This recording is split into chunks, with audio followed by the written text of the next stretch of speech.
Halo adik-adik, ketemu lagi di channel B Eduka. Kita akan membahas soal UTBK SNBT PPU bagian yang keempat. Oke, langsung ke soal yang pertama.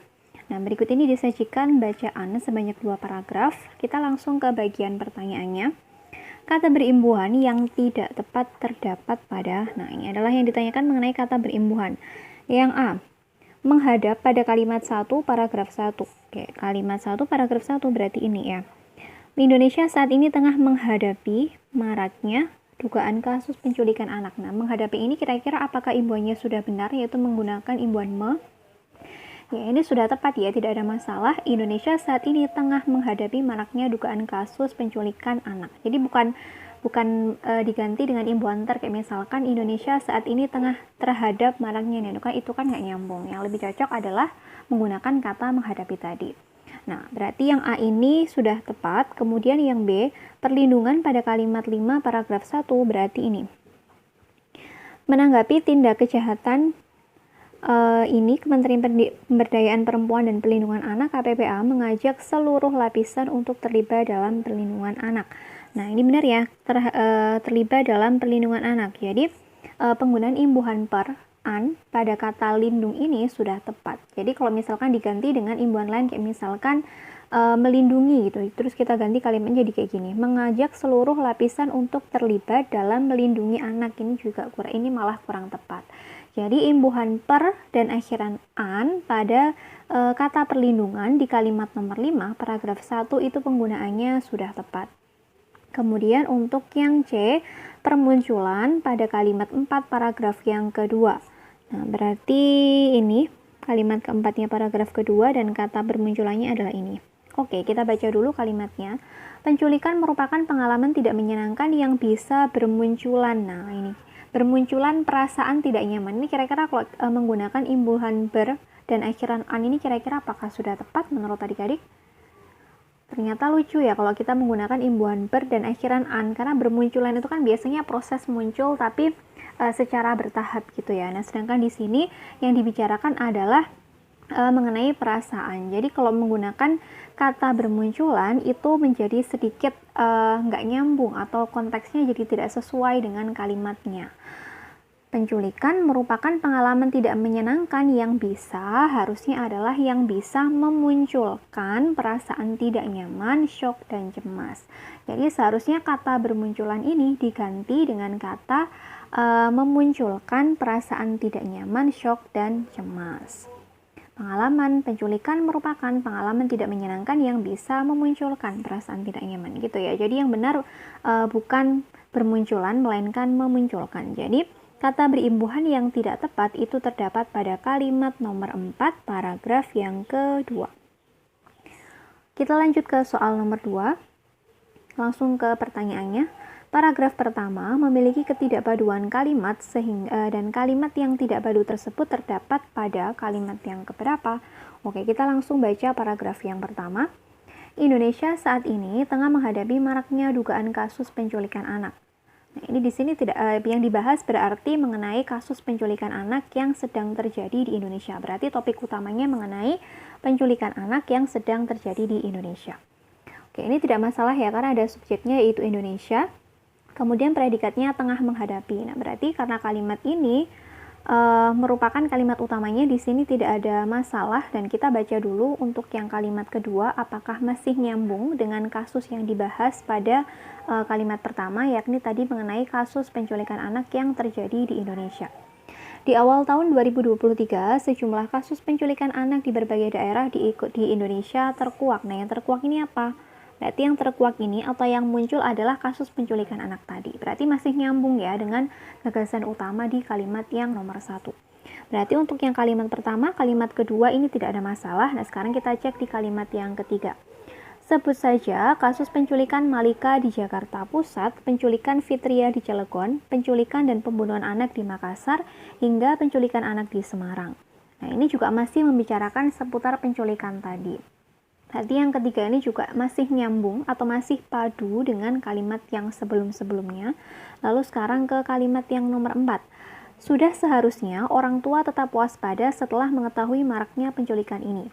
Nah, tadi kan yang dibahas di kalimat nomor 1 sampai nomor 3 itu kan masih seputar penculikan sampai kasus terjadinya itu di mana aja.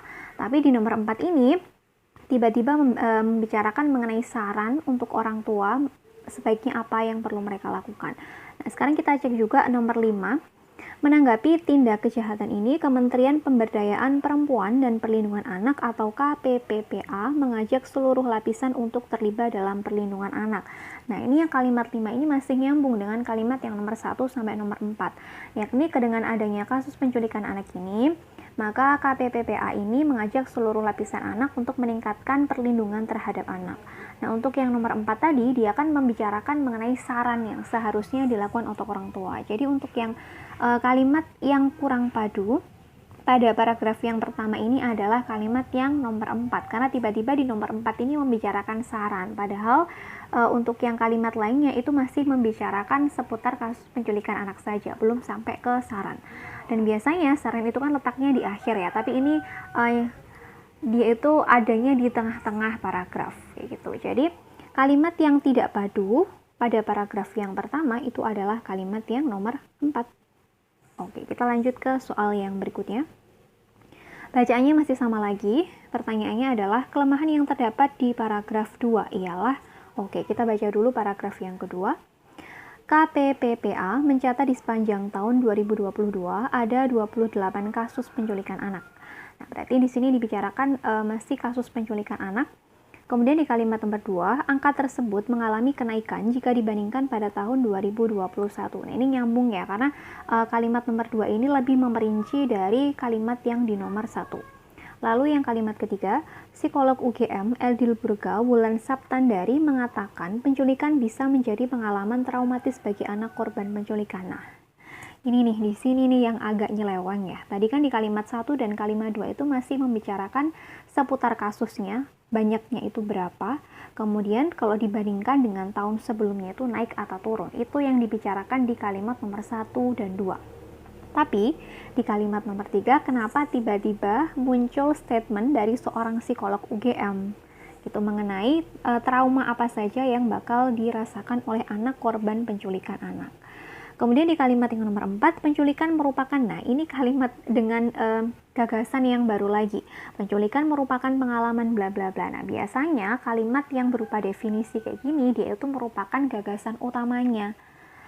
Jadi kalimat nomor 1, 2 itu nyambung, 3-nya itu membahas topik yang baru, yang keempatnya juga sama, membahas gagasan yang baru lagi. Jadi yang menjadi kelemahan dalam paragraf yang kedua ini berarti apa?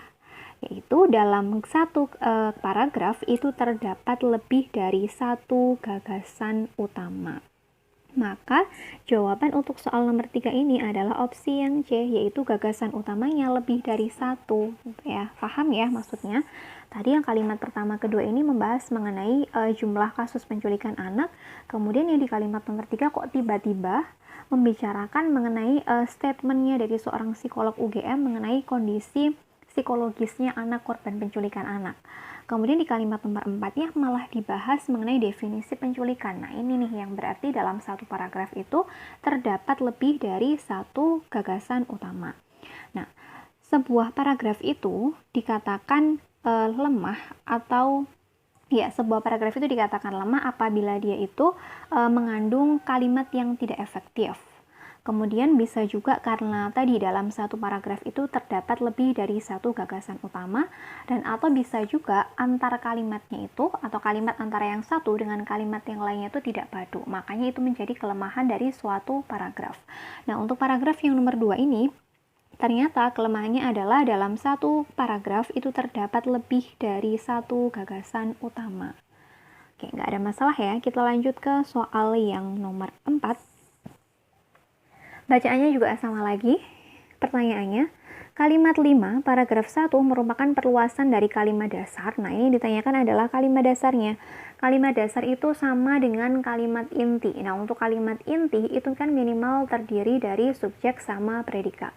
Nah, untuk kalimat yang intransitif itu tidak membutuhkan objek, sedangkan yang transitif berarti dia membutuhkan objek. Oke, sekarang kita cek dulu kalimat yang nomor 5, paragraf yang pertama. Ini. Menanggapi tindak kejahatan ini, Kementerian Pemberdayaan Perempuan dan Perlindungan Anak mengajak seluruh lapisan untuk terlibat dalam perlindungan anak. Nah, kita cari dulu subjeknya dari kalimat nomor 5 ini siapa? Menanggapi tindak kejahatan tersebut. Nah, subjeknya jelas ini ya, Kementerian Pemberdayaan Perempuan dan Perlindungan Anak atau disingkat saja KPPPA.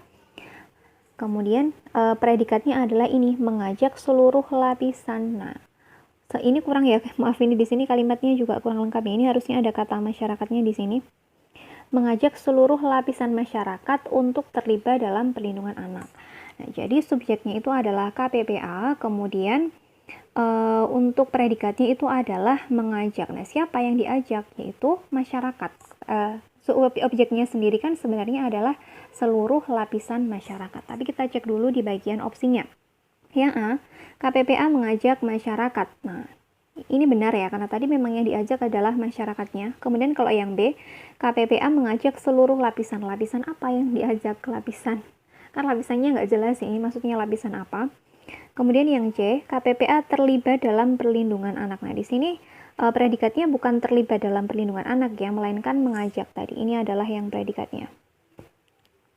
Kemudian yang D, KPPA menanggapi tindakan kejahatan, ini juga tidak sesuai. Kemudian yang E, KPPA mengajak untuk terlibat. Nah, terlibat apa? Nah, ini berarti yang lebih tepat, yang menjadi kalimat inti atau kalimat dasar pada kalimat nomor 5 paragraf pertama, itu adalah yang opsi A.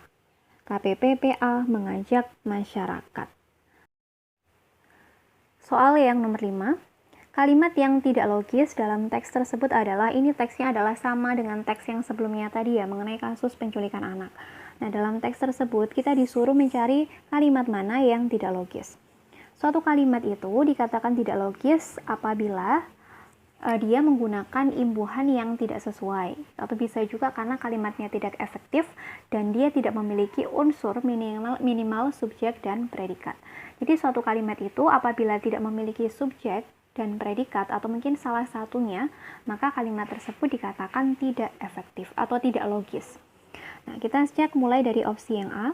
Indonesia saat ini tengah menghadapi maraknya dugaan kasus penculikan anak. Subjeknya mana? Yaitu Indonesia. Kemudian untuk saat ini sebenarnya keterangan waktunya ya. Lalu untuk predikatnya adalah tengah menghadapi. Ini adalah predikatnya. Berarti kalimat yang A ini sudah memenuhi syarat kelogisan suatu kalimat, yaitu memiliki subjek dan predikat. Sekarang yang B, KPPPA mencatat di sepanjang tahun 2022 ada 28 kasus penculikan anak. Berarti KPPPA ini adalah subjeknya, lalu predikatnya adalah mencatat. Untuk yang C, sebagai orang tua, nah, ini kan dipisahkan sama tanda koma ya. Nah, ini untuk kata yang sebagai orang tua ini sepertinya ya sebagai perkenalan kalimat saja atau sebagai awalannya saja. Anda perlu membentengi anak agar terhindar dari penculikan. Nah, Anda ini merupakan subjeknya, kemudian perlu membentengi ini adalah predikatnya. Berarti yang C ini juga sudah tepat.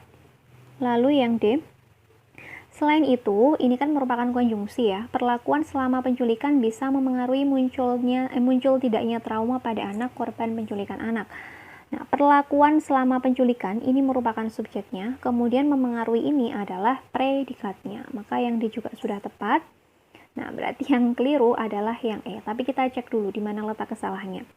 Sebut saja kasus penculikan Malika di Jakarta Pusat, penculikan Fitria di Cilegon, penculikan dan pembunuhan anak di Makassar, hingga penculikan anak di Semarang.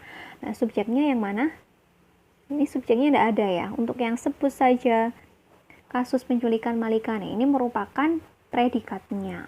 Sedangkan subjeknya pada kalimat ini tidak memiliki. Maka kalimat yang tidak logis dalam teks mengenai penculikan anak tadi itu adalah opsi yang E. Nah, demikian tadi pembahasan soal PPU bagian yang keempat. Semoga penjelasan yang kakak berikan bisa dipahami dengan baik oleh adik-adik. Sukses buat tes UTBK-nya. Sampai ketemu di video yang selanjutnya.